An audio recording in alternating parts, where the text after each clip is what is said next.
Pisces mean राशि, let's see आपके लिए अक्टूबर 2025 कैसा रहने वाला है, क्या एक्सपेक्ट कर सकते हैं आप अक्टूबर के महीने से। तो ये रीडिंग आपके लिए है या नहीं, इसके लिए मैं आपका प्रेजेंट सेल्फ के लिए कार्ड निकालूंगी। अगर वो आपसे रेजोनेट होता है पाइसेस, तो डेफिनेटली ये रीडिंग आपके लिए है। हम देखेंगे कि अक्टूबर में क्या सब होने वाला है। Please universe, please divine power, please spirit guides, please give me the accurate message which are in our higher goods. Thank you. सबसे पहले बात करते हैं कि आपकी प्रेजेंट करंट सिचुएशन में आपकी एनर्जी क्या है। We have the emperor. Okay, so beautiful energy. Maybe आप किसी एरीज को डील कर रहे हैं, मे बी आपकी राहु की महादशा चल रही है, आप काफ़ी कॉन्फिडेंट है, बल्कि मैं तो ये कहूँगी कि आप थोड़े ईगोस्टिक भी हो रहे हैं मीन राशि। एंड आपको पता है आपको क्या करना है, आपको पता है आपको कैसे चलना है। बहुत ज़्यादा bold and straightforward energy में हो, बिकॉज यू नो कि मुझे सब कुछ हैंडल करना है सिंगल हैंडेडली। तो आप उसी तरीके से जो है वो आगे काम कर रहे हो एंड नई चीज़ों को बना रहे हो, कोशिश कर रहे हो कि चीज़ें आपके लिए अच्छी हों। काफ़ी आपको यूनिवर्स से, अपने फादर से या किसी घर के बड़े से, बुजुर्ग से, अपने बॉस से सपोर्ट मिल रहा है यहाँ पे, ताकि आप आगे काम कर सको।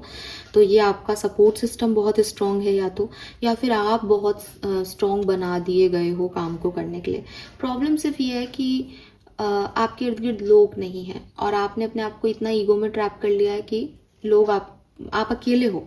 लेकिन आप कहोगे मैम ये ईगो नहीं है, हमने बहुत कुछ सहा है। तो आई एक्सेप्ट, बिकॉज 7 ऑफ वॉन्ड से एम्परर तभी बनता है इंसान जब वो बहुत कुछ सह के आता है। तो आई अप्रिशिएट योर एफर्ट। मैं आपको नेगेटिव नहीं कह रही, बट मैं आपकी प्रेजेंट करंट सिचुएशन आपको बता रही हूँ दैट आपके मन के बहुत सारे सपने हैं, आपके पास आपके किसी बड़े का, एक का सपोर्ट है, लेकिन आपका अपना किंगडम है और अब आप लोग प्रजा हैं, आप राजा हो। अब आप उसी तरीके से आगे बढ़ रहे हो।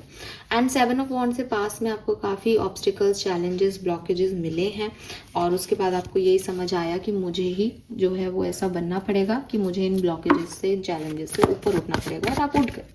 लेट्स सी अक्टूबर 2025 से आप क्या एक्सपेक्ट कर सकते हैं। अगर ये एनर्जी आपसे रेजोनेट होती है देन आप आगे देखें।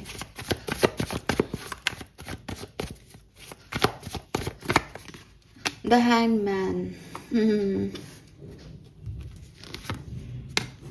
ठीक है, सो भाई कुछ इश्यूज रहेंगे यहाँ पे, ठीक है, clearly. The hangman and 9 of wands कहता है कि गिव अप आप नहीं करोगे अक्टूबर में, लड़ते आप बहुत अच्छे से रहोगे, because you are a fighter. Emperor को जब हम एक नॉर्मल टैरो डेक में देखते हैं, तो ये तो लाइट शीट टैरो डेक है, जो ओरिजिनल टैरो डेक है उसमें एम्परर को देखते हैं, तो हम यही देखते हैं कि एक व्यक्ति है जिसने बाहर साधु का वेश जो है पहन रखा है और अंदर से वो जो है वो एक वॉरियर है, यानी उसको लड़ना आता है लेकिन वो चुपचाप बैठा है। तो वही एनर्जी आपकी है कि आप हार नहीं मानने वाले, बिकॉज आप एक वॉरियर हैं। आप यहाँ से 7 ऑफ वॉन्ड से निकल के आए हैं, जहाँ इतने सारे वॉन्ड्स आपके अगेंस्ट थे, ब्लॉक थे, आपके रास्ते ब्लॉक थे, वहाँ से निकल के आप एम्परर बने हैं। लेकिन अक्टूबर में ये ईगो ट्रैप आपको कहीं ना कहीं फंसा सकता है। कहीं ना कहीं आपको ऐसा लग सकता है दैट, जब मैंने आपको पहली लाइन बोली थी ना, जो मुझे फिर बाद में रियलाइज़ भी हुई थी कि मैं आपको ऐसे कैसे बोल सकती हूँ, आप अपने लिए कोई भी नहीं सुन सकता ऐसा, वो चीज़ आपको अक्टूबर में रियलाइज़ होगी दैट मैं अकेला हूँ, मेरे को कोई सपोर्ट सिस्टम नहीं दे रहा। तो वो चीज़ आपको ऐसी लगेगी, बट आप गिव अप नहीं करोगे। और वो चीज़ इसलिए लग रही है क्योंकि यू नो एक पूरा महीना है, नया महीना है, फेस्टिव मंथ है और आपको भी सपोर्ट चाहिए होगा, बट वो चीज़ यहाँ पे वैसे नहीं मिल रही है। Let's see why this emperor है। 5 ऑफ सोर्ड्स, यस, डिस्टर्ब तो आप रहते हो लोगों की बातों से, लोग आपको कैसे डील करते हैं उससे, प्लस आपके पास सपने भी बहुत बड़े बड़े हैं, तो आपको ऐसा भी लगता है कि मैं इन छोटे लोगों से बात नहीं करूं और अपने सपनों को पूरा करूं। 10 ऑफ कप्स तक आपको जाना है, शादी करनी है, बच्चे पैदा करने हैं, ठीक है, लेकिन सोसाइटी नहीं मान रही या आपके पार्टनर आपको नहीं समझते, कोई फैमिली इश्यूज हैं आपके, तो वो सब चीज़ें चल रही है। लेकिन आप चाहते हो कि सब ठीक हो, सब अच्छा हो, और आप अपने हिसाब से कर भी रहे हो। लेट्स से अक्टूबर में ये हैंगमैन क्यों है, 5 ऑफ कप, लेकिन अक्टूबर में कुछ ना कुछ चीज़ें ऐसी होंगी जो आपको अच्छी नहीं लगेंगी। और मुझे लगता है अगर ये कोई रिलेशनशिप है जहाँ आप सब कुछ कर रहे हो और पता क्या हो रहा है ना आपके साथ, कि आपको लग रहा है आप सब कुछ कर रहे हो, लेकिन एक्चुअली में जब आप सब कुछ करते हो तो सामने वाले को लगता है कि इसका मतलब मेरी इस रिश्ते में ज़रूरत ही नहीं है। वही ट्रैप यहाँ पे आ रहा है।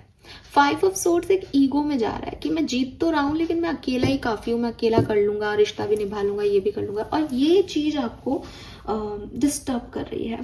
So with this 6 of cups and 4 of wands, एक ऐसी एनर्जी में आप रहोगे कि मेरा पास्ट ज़्यादा अच्छा था, मैंने चीज़ें और ख़राब कर ली।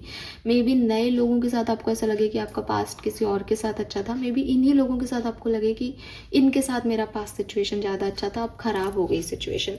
बट इसमें कारण नहीं मिलेगा आपको इस सिचुएशन को सिर्फ सरेंडर करना पड़ेगा, बिकॉज इसका कोई इलाज नहीं है, कोई आपके बारे में क्या सोच रहा है। You need healing. आपको अक्टूबर में बहुत सारी हीलिंग की रिक्वायरमेंट पड़ेगी, ठीक है। सो ये चीज़ आप ध्यान रखें। तो अक्टूबर में आपके रिलेशनशिप में थोड़े से इश्यूज आ सकते हैं, ओवर थिंकिंग, इल्यूजन, रिलीज करना, जाने देना, लेट गो करना, फिर वापस एक होना, नई सिचुएशन में आगे बढ़ना, फिर कोई टेंशन आना, ऐसे रिपीटेटिवली जो है अक्टूबर में लव लाइफ में इश्यूज चलते रहेंगे। बिकॉज लेट गो करना आपको सीखना पड़ेगा, सरेंडर करना आपको सीखना पड़ेगा। करियर, बिजनेस, फाइनेंसेस में तो आपको थोड़े से हैं इश्यूज रहेंगे। हालांकि फाइनेंसेस आपके कुछ नहीं बिगड़ेंगे, अच्छे रहेंगे। बिजनेस में, करियर में आप अकेले काम करोगे, बस ये होगा, बाकी सब ठीक रहेगा, बस अकेले है, कोई सपोर्ट सिस्टम नहीं है। और 9 of pentacles, I told you, independency है, मनी आप अच्छे से कमा रहे हो, सब ठीक रहेगा, कोई प्रॉब्लम नहीं होगी, ठीक है। लेट्स सी आपके मास्टर कार्ड्स क्या कहते हैं अक्टूबर 2025 के लिए। Thank you. हेल्थ भी ठीक है,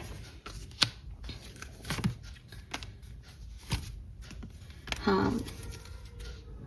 सो ना आप एक दोबारा से, जैसे आप जिस सिचुएशन से निकल के आए हो ना, जहाँ आपको कोई पसंद नहीं कर रहा, परेशान हो रहे हो आप, एक बैक जो सिचुएशन रही है ना आपकी 7 ऑफ वॉन्ड से, कि बहुत ऑब्स्टिकल, चैलेंजेस, आप उसी तरह की सिचुएशन में दोबारा जा रहे हो। लेकिन ये वो सिचुएशन नहीं है। आपने अगर अपने प्रेजेंट से सीख लिया ना कि भाई मैं तो एम्परर हो गया, मैंने तो इतनी जंग लड़ ली, तो अब मुझे कोई फ़र्क नहीं पड़ता लोग क्या कह रहे हैं, आपने सरेंडर करके रखा, आपको कोई फ़र्क नहीं पड़ेगा, आपके लिए अच्छा चला जाएगा अक्टूबर। लेकिन मुझे ऐसा लग रहा है पाइसेस कि आप ये वापस से उस ट्रैप में फंस जाओगे, बिकॉज वो ईगो नहीं गया, वो ईगो नहीं गया कि देखो मैंने ये कर लिया। आपने एम्परर तो आप हो गए, आपने लड़ाइयाँ तो लड़ ली, लेकिन वो एक ईगो सा आ गया आपके अंदर, एक अजीब सा ईगो है, दिख रहा है यहाँ पे कि मैंने कर लिया, मैं कर लूंगा अकेले। वो चीज आपसे यूनिवर्स छुड़वाना चाहते हैं कि देख तूने नहीं किया, मैंने करवाया है, क्योंकि मैं चाहता हूँ तू भी आगे बढ़े। ये कोई भी खुद नहीं कर रहा, कोई भी, यूनिवर्स चाह रहे हैं। अब आपको उस ईगो ट्रैप से निकालने के लिए वो आपको वैसी ही खराब सिचुएशंस दोबारा देंगे, उलझोगे आप चीज़ों में। लेकिन आपने जो सीखा है ना पहले, वो इसको अप्लाई कर देना, आप निकल जाओगे। और नहीं करोगे तो दोबारा से सिखाएंगे, ठीक है। बेसिकली आपकी लाइफ में सरेंडिपिटी से आपकी किस्मत का ही कनेक्शन चल रहा है, डिवाइन टाइमिंग पे चीज़ें होंगी। आप थोड़े बहुत डिस्टर्ब यहाँ होंगे क्योंकि परिवर्तन आएंगे यहाँ पे, और आपको परिवर्तन से कैसे निकलना है यही आपको पहले बताया था जब 7 ऑफ वॉन्ड्स से आप एम्परर बने थे, यही अब आपको करना है, ठीक है। So all the best spices, hope ये आपसे रेजोनेट होगा। चैनल को लाइक और सब्सक्राइब कीजिएगा। Bye bye.